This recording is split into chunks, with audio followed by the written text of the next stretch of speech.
ನಮಸ್ಕಾರ. ಉತ್ತರ ನಕ್ಷತ್ರ, ಉತ್ತರ ಅಂದರೆ ಉತ್ತರ ಫಲ್ಗುಣಿ ಅಂತ ಹೇಳ್ತೀವಿ.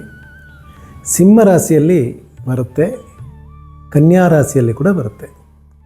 ಸಿಂಹ ರಾಶಿಯಲ್ಲಿ ಉತ್ತರ ನಕ್ಷತ್ರ 1ನೇ ಪಾದ ಬಂದರೆ ಉಳಿದ 2, 3, 4 ಪಾದಗಳು ಕನ್ಯಾ ರಾಶಿಯಲ್ಲಿ ಬರುತ್ತೆ. ಟೇ ಟೋ ಪಾ ಪಿ ಅನ್ನುವ ಅಕ್ಷರಗಳಲ್ಲಿ ಹುಟ್ಟಿರ್ತಕ್ಕಂಥವ್ರು. ಟೇ ಟೋ ಪಾ ಪಿ ಬರಲ್ಲ, ಪಾ ಅಂಡ್ ಪಿ ಬರುತ್ತೆ. ಪವಿತ್ರ ಬರುತ್ತೆ, ಪಾಂಡುರಂಗ ಬರುತ್ತೆ. ಆದರೂ ಕೂಡ ನಾನು ಹೇಳಿದ್ನಲ್ಲ, ನಕ್ಷತ್ರಕ್ಕೆ ಹೆಸರಿಟ್ಟಿದ್ರೆ ಓಕೆ. ಸುಮಾರು ಕಡೆ ಅದು ನಕ್ಷತ್ರಕ್ಕೆ ಹೆಸರಿಡೋದಿಲ್ಲ. ಮನೆ ದೇವ್ರ ಹೆಸರಿಡ್ತಾರೆ, ಹಿರಿಯರ ಹೆಸರಿಡ್ತಾರೆ, ಫ್ಯಾನ್ಸಿ ಹೆಸರಿಡ್ತಾರೆ. ಯಾವುದೇ ಆಗಲಿ, ಉತ್ತರ ನಕ್ಷತ್ರ ಭಾಳ ವಿಶೇಷವಾದಂಥ ನಕ್ಷತ್ರ. ಎತ್ತರಕ್ಕಿರ್ತಾರೆ, ಸ್ವಲ್ಪ ಕಷ್ಟಪಷ್ಟವಾಗಿ ಕೂಡ ಇರ್ತಕ್ಕಂಥ ಪರ್ಸ್ನಾಲಿಟಿ. ಸ್ವಲ್ಪ ಕತ್ತು ಉದ್ದವಾಗಿರುತ್ತೆ, ಮೂಗು ಕೂಡ ಉದ್ದವಾಗಿ ಕಾಣುತ್ತೆ. ಒಂದು ಮುಖದ ಮೇಲೆ ಮಚ್ಚೆ ಇರ್ತಕ್ಕಂತಹ ಸಾಧ್ಯತೆಗಳಿದೆ. ಒಂಥರ ಮಾತು ಕೂಡ ಶಾರ್ಪಾಗಿ ಮಾತಾಡುವಂತಹ ಧ್ವನಿ ಅವರಲ್ಲಿರುತ್ತೆ. ಹ್ಯಾಪಿ ಗೋಯಿಂಗ್, ಒಂಥರ ಏನೇ ಮಾಡಿದ್ರು ನಾನು ಜಾಲಿಯಾಗಿರಬೇಕು, ಚೆನ್ನಾಗಿ ಸಂಪಾದನೆ ಮಾಡಬೇಕು, ಓಡಾಡಬೇಕಂದ್ರೆ ಕೆಲವು ನಕ್ಷತ್ರದವರು ಜೀವನದಲ್ಲಿ ಇನ್ಯಾವಾಗಲೂ ಬರುವ ವಿಚಾರಗಳ ಬಗ್ಗೆ ಎಲ್ಲ ಯೋಚನೆ ಮಾಡ್ತಾರೆ. ಇನ್ನು ಕೆಲವರು ಹೋಗಿರತಕ್ಕಂಥದ್ರ ಬಗ್ಗೆ ಯೋಚನೆ ಮಾಡ್ತಾರೆ. ಆದರೆ ಉತ್ತರ ನಕ್ಷತ್ರದವರು ಅವತ್ತಾವತ್ತು ಚೆನ್ನಾಗಿದೆಯಾ, ಮುಂದಕ್ಕೆ ನೋಡ್ಕೊಳ್ಳೋಣ ಬಿಡು, ಥರ ಲೀಡರ್ಶಿಪ್ ಕ್ವಾಲಿಟೀಸ್ನ ಇಷ್ಟಪಡೋರು. ಲೀಡರ್ ಆಗುವಂತಹ ಸಾಧ್ಯತೆ ಕೂಡ ಇರುತ್ತೆ. ಆ್ಯಟಿಟ್ಯೂಡು ಅಂದರೆ ಎಲ್ಲರ ಹತ್ರನೂ ಚೆನ್ನಾಗಿ ನಡ್ಕೋಬೇಕು. ಅಂದರೆ ಎಲ್ಲೇ ನಡ್ಕೊಂಡು ತನಗೆ ಹೆಸರು ಬರಬೇಕು, ತನ್ನ ಹೆಸರನ್ನ ಬೇರೆಯವ್ರು ಜ್ಞಾಪಿಸ್ಕೋಬೇಕು, ತಾನು ಒಳ್ಳೆಯವನು ಅಂತ ಹೇಳಬೇಕು ಅನ್ನೋದಕ್ಕೋಸ್ಕರ ಏನು ಬೇಕಾದ್ರೂ ಮಾಡ್ತಾರೆ. ಸಿನ್ಸಿಯರಾಗಿ ಕೆಲಸ ಮಾಡ್ತಾರೆ. ಏನೇ ಕೆಲಸ ಕೊಟ್ಟರು ಕೂಡ ಸಿನ್ಸಿಯರಾಗಿ ಮಾಡುವಂತಹ ಸಾಧ್ಯತೆ ಇದೆ. ಹಲವಾರು ಜನಕ್ಕೆ ಸರ್ಕಾರದ ಉದ್ಯೋಗ ಸಿಗುವಂತಹ ಸಾಧ್ಯತೆಗಳಿರುತ್ತೆ. ಆಧ್ಯಾತ್ಮಿಕ ಚಿಂತನೆ ಇರುತ್ತೆ. ದೇವರು ದಿಂಡ್ರು ಚಿಕ್ಕ ವಯಸ್ಸಿಂದ ಕೆಲವರು ಏನಾಗುತ್ತೆ, ಈಗಿನ ಕಾಲದಲ್ಲಿ 15 ವಯಸ್ಸುವರೆಗೂ ಮಕ್ಕಳು ಅಪ್ಪ ಅಮ್ಮ ಮಾತು ಕೇಳ್ತಾರೆ. ಆಮೇಲೆ 15ರಿಂದ 30ವರೆಗೂ ದೇವರೇ ಇಲ್ಲ, ದೇವಸ್ಥಾನವೇ ಇಲ್ಲ, ಎಲ್ಲ ಬಿಟ್ಬಿಟ್ಟು ಎಲ್ಲೆಲ್ಲ ಓಡಾಡ್ತಾರೆ. ಆಮೇಲೆ ಕಷ್ಟ ಬಂದಾಗ, ಸಂಕಟ ಬಂದಾಗ ವೆಂಕಟರಮಣ ಅಂತ ಬರ್ತಾರೆ. ಅಂದರೆ ಒಳ್ಳೆ ರೆಪ್ಯುಟೇಷನ್ ಇರುತ್ತೆ. ಸ್ಕೂಲಲ್ಲಾಗಲಿ ಕಾಲೇಜಲ್ಲಾಗಲಿ. ಕೋಪನೂ ಅಷ್ಟೇ ಇರುತ್ತೆಪ್ಪ. ಸಿಂಹ ಮತ್ತು ಉತ್ತರ ಅಲ್ವಾ, ಸೂರ್ಯ, ಅದು ಸೂರ್ಯನ ಮನೆಯೇ ಆಗುತ್ತೆ. ಸೂರ್ಯನ ಮನೆ ಆದ್ದರಿಂದ ಸ್ವಲ್ಪ ತಾಳ್ಮೆ ಕೂಡ ಕಮ್ಮಿ ಇರುತ್ತೆ. ಕೋಪ ಜಾಸ್ತಿ ಇರುತ್ತೆ, ತಾಳ್ಮೆ ಕಮ್ಮಿ ಇರುತ್ತೆ. ಇವ್ರನ್ನ ಸಮಾಧಾನ ಮಾಡಿಸೋದು ಕಷ್ಟ. ಎಲ್ಲರೂ ಜಗಳಾಡ್ತಾ ಇದ್ರೆ ಉತ್ತರ ನಕ್ಷತ್ರದವ್ರು ಯಾರು ಸಮಾಧಾನ ಮಾಡಿದ್ರೂ ಆಗಲ್ಲ. ಅವರೇ ಸಮಾಧಾನ ಆಗಬೇಕು. ಆಮೇಲೆ ರಿಗ್ರೆಟ್ ಮಾಡ್ತಾರೆ. ಆಮೇಲೆ ಬಂದು ಅಯ್ಯೋ ನಾನು ಹಂಗೆ ಮಾಡಬಾರ್ದಾಗಿತ್ತು ಅಂತಾರೆ.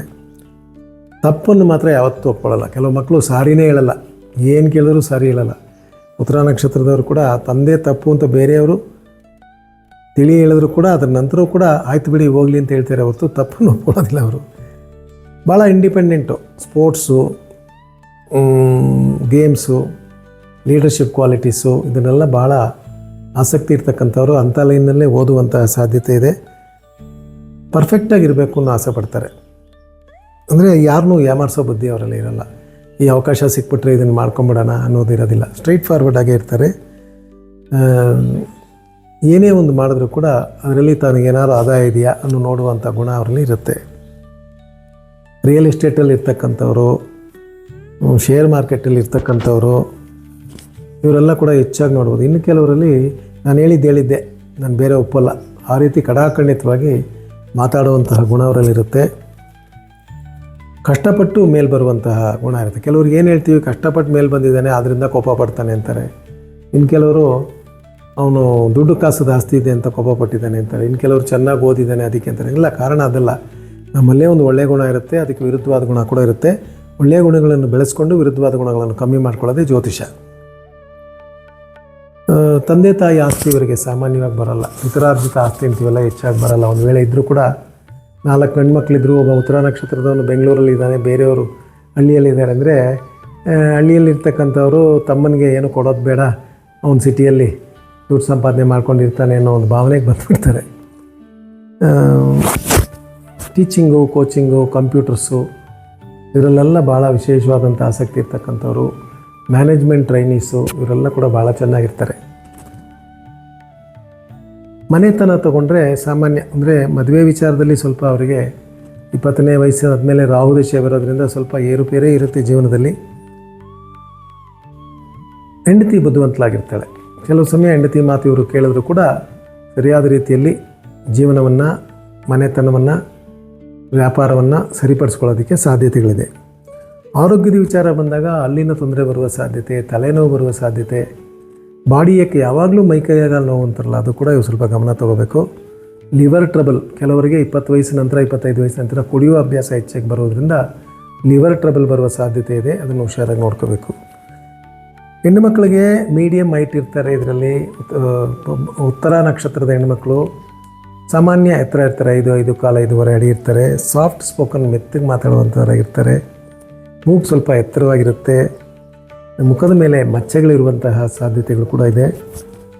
ಕಾಮಾಗಿರ್ತಾರೆ, ಕೂಲಾಗಿರ್ತಾರೆ. ಅಂದರೆ ಅವ್ರು ನೋಡಿದ್ರೇ ಒಂದು ರೀತಿ ಮರ್ಯಾದೆ ಕೊಡಬೇಕು ಅವರಿಗೆ ಅನ್ನುವ ಒಂದು ಮುಖದಲ್ಲಿ ಲಕ್ಷಣಗಳು, ತಿಳುವಳಿಕೆಯ ಲಕ್ಷಣಗಳು ಮುಖದಲ್ಲಿ ಕಾಣುತ್ತೆ.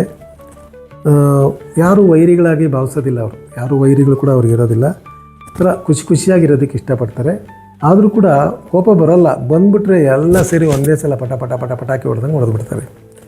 ವಿದ್ಯಾಭ್ಯಾಸದಲ್ಲಿ ಮ್ಯಾಥಮೆಟಿಕ್ಸು, ಸೈನ್ಸು, ಆರ್ಕಿಟೆಕ್ಚರು ಇದೆಲ್ಲ ಬಹಳ ಚೆನ್ನಾಗಿರುತ್ತೆ. ಅವರಿಗೆ ಸ್ವಲ್ಪ ಇಂಟ್ರೋವರ್ಟ್ ನೇಚರ್, ತನಗೆ ತಾನೇ ಒಬ್ಬೊಂಟಿಗರಾಗಿರುವಂತಹ ಸಾಧ್ಯತೆ ಹೆಚ್ಚಾಗಿ ಕಂಡುಬರುತ್ತೆ. ಹಾಸ್ಪಿಟಲ್ಗಳಲ್ಲಿ, ಹೋಟೆಲ್ಗಳಲ್ಲಿ, ದೊಡ್ಡ ದೊಡ್ಡ ವಿದ್ಯಾಸಂಸ್ಥೆಗಳಲ್ಲಿ ಟೀಚಿಂಗ್ ಮಾತ್ರವಲ್ಲದೆ ಅಡ್ಮಿನಿಸ್ಟ್ರೇಟಿವ್ ಲೈನ್ ಮಾಡುವಂಥ ಕೆಲಸ ಕೂಡ ಅವ್ರಿಗೆ ಚೆನ್ನಾಗಿ ಆಗಿಬರುತ್ತೆ. ಸ್ವಲ್ಪ ಕೋಪ, ಮೂಡಿ ನೇಚರು, ಸಡನ್ನಾಗಿ ತಾನು ಹೇಳಿದ್ದನ್ನು ಎಲ್ಲರೂ ಕೇಳಬೇಕು, ಇದೆಲ್ಲ ಸ್ವಭಾವ ಇರುತ್ತೆ. ಆದರೂ ಕೂಡ ಮದುವೆ ಆದ ನಂತರ ಎಲ್ಲವನ್ನೂ ಬಿಟ್ಟುಕೊಟ್ಟು ಮಕ್ಕಳಿಗೋಸ್ಕರ, ಮನೆಗೋಸ್ಕರ ತ್ಯಾಗ ಮಾಡುವಂತಹ ಗುಣ ಅವರಲ್ಲಿ ಇರುತ್ತೆ.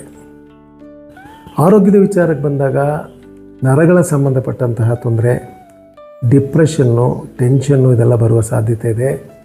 ಸ್ವಲ್ಪ ಮನಸ್ಸನ್ನು ಹಗುರವಾಗಿಟ್ಕೊಂಡು ಧ್ಯಾನ, ಯೋಗ ಇದೆಲ್ಲ ಮಾಡುವುದು ಉತ್ತಮವಾಗಿರುತ್ತೆ. ಉತ್ತರ ನಕ್ಷತ್ರದವರಿಗೆ ಚಿಕ್ಕ ವಯಸ್ಸಲ್ಲಿ 10 ವಯಸ್ಸು ಒಳಗಿರ್ತಕ್ಕಂಥ ಮಕ್ಕಳಿಗೆ ಕಾಫು, ಕೋಲ್ಡು, ಅಲರ್ಜಿ, ಜ್ವರ ಬರುವಂತಹ ಸಾಧ್ಯತೆ ಇರೋದ್ರಿಂದ ಅದರ ವಿಚಾರದಲ್ಲಿ ಗಮನ ತಗೋಬೇಕು. 15 ವಯಸ್ಸಿಂದ 23-24 ವಯಸ್ಸುವರೆಗೆ ಇರ್ತಕ್ಕಂಥವ್ರಿಗೆ ಸ್ಪೋರ್ಟ್ಸು, ಗೇಮ್ಸು ಇದರಲ್ಲೆಲ್ಲ ವಿಶೇಷವಾದಂಥ ಆಸಕ್ತಿ ಇರುತ್ತೆ. ಬಿದ್ದು ಎದ್ದು ಆಕ್ಸಿಡೆಂಟ್, ಕೈಕಾಲು ಮುರ್ಕೊಳ್ಳುವಂಥ ಸಾಧ್ಯತೆ ಇರುತ್ತೆ. ರಕ್ತ ಸಂಬಂಧಪಟ್ಟಂಥ ತೊಂದರೆಗಳು ಬರುವ ಸಾಧ್ಯತೆ ಇರೋದ್ರಿಂದ ಗಮನ ಬೇಕು. 25ರಿಂದ 40 ವಯಸ್ಸುವರೆಗೆ ಇರತಕ್ಕಂಥವ್ರಿಗೆ ಕೆಲವರಿಗೆ ರಾಹು ದಶೆ ಭಾಳ ವಿಶೇಷವಾದ ಫಲಗಳನ್ನು ಕೊಡುತ್ತೆ. ವಿದೇಶ ಯಾತ್ರೆ ಕೊಡುತ್ತೆ, ವಿದೇಶಾಂಗಕ್ಕೆ ಹೋಗಿ ಒಳ್ಳೆಯ ಕೆಲಸ ಕೊಡುತ್ತೆ, ಟೆಕ್ನಿಕಲ್ ಎಜುಕೇಷನ್ ಮಾಡುವ ಯೋಗ ಇರುತ್ತೆ. ಇನ್ನು ಕೆಲವರಿಗೆ ಡಿಪ್ರೆಷನ್ ಕೊಡುತ್ತೆ, ದುಡ್ಡು ಕಾಸು ವಿಚಾರದಲ್ಲಿ ಟೆನ್ಷನ್ ಕೊಡುತ್ತೆ, ಬಂಧು ಬಳಗದಿಂದ ದೂರ ಆಗುವಂತಹ ಸಾಧ್ಯತೆ ಇದೆ.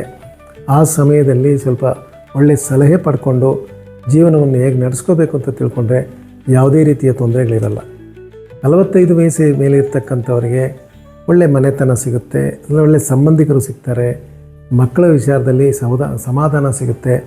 BP ಸ್ವಲ್ಪ ಹೆಚ್ಚಾಗಿ ಬರುವಂಥ, ಕೊಲೆಸ್ಟ್ರಾಲ್ BP ಬರುವಂತಹ ಸಾಧ್ಯತೆ ಇರುತ್ತೆ. 65 ವಯಸ್ಸಿನ ನಂತರ ಯಾವುದಾದ್ರು ಮೇಜರ್ ಆಪರೇಷನ್ ಆಗುವ ಚಾನ್ಸಸ್ ಇರೋದ್ರಿಂದ ನೀವು ಕೂಡ ಆರೋಗ್ಯದ ವಿಚಾರದಲ್ಲಿ ಗಮನ ಇರೋದು ಉತ್ತಮವಾಗಿರುತ್ತೆ. ಉತ್ತರ ನಕ್ಷತ್ರ 1ನೇ ಪಾದದವರು ಧೈರ್ಯವಂತರು, ಭಾಳ ಹೆಮ್ಮೆ ಪಡ್ತಕ್ಕಂಥವರು, ತಂದೆ ತಾಯಿ ಮೇಲೆ ಬಹಳ ಪ್ರೀತಿ ವಿಶ್ವಾಸ ಇಟ್ಕೊಂಡಿರ್ತಕ್ಕಂಥವ್ರು, ಥರ ಅಲ್ಲಿದ್ದ ಮುಖ ಯಾವಾಗಲೂ ನಗ್ನಗ್ತಾ ಇರಬೇಕು ಅನ್ನೋ ಆಸೆ ಇರ್ತಕ್ಕಂಥವ್ರು. 2ನೇ ಪಾದದವರು ಮಿಕ್ಸ್ಡ್ ಟೆಂಪರ್ಮೆಂಟ್ ಅಂತೀವಿ. ಒಂದು ದಿವಸ ಅವರು ಕೋಪಾಗಿರ್ತಾರೆ ಅಂದ್ಕೊಂಡಾಗ ಚೆನ್ನಾಗಿ ಮಾತಾಡಿಸ್ಬಿಡ್ತಾರೆ, ಚೆನ್ನಾಗಿ ಮಾತಾಡಿಸ್ತಾರೆ ಅಂದಾಗ ಕೋಪಾಗಿ ಅತಿವೃಷ್ಟಿ ಅನಾವೃಷ್ಟಿ ಇರ್ತಕ್ಕಂಥ ಗುಣ ಇರುತ್ತೆ. ಅದನ್ನು ಬದಲಾಯಿಸ್ಕೋಬೇಕು. ಅವರು ನೋಡೋಕ್ಕೆ ಭಾಳ ಚೆನ್ನಾಗಿರ್ತಾರೆ. ಗಂಡು ಮಕ್ಕಳಾದರೆ ಹ್ಯಾಂಡ್ಸಮ್ ಆಗಿರ್ತಾರೆ, ಹೆಣ್ಮಕ್ಳಾದರೆ ಬ್ಯೂಟಿಫುಲ್ ಆಗಿರ್ತಾರೆ. ಹೆಚ್ಚಿನ ಬ್ಯೂಟಿ ಪಾರ್ಲರ್ಗೆ ಹೋಗ್ದೇ ಅಂದ ಚಂದ ಚೆನ್ನಾಗಿ ಕಾಣುವಂತಹ ಸ್ವಭಾವ ಅವರಲ್ಲಿರುತ್ತೆ. ಮದುವೆಯ ನಂತರ ಭಾಳ ಉನ್ನತವಾದಂತಹ ಸ್ಥಾನಮಾನವನ್ನು ಪಡೆಯುವಂಥ ಯೋಗ ಇರುತ್ತೆ.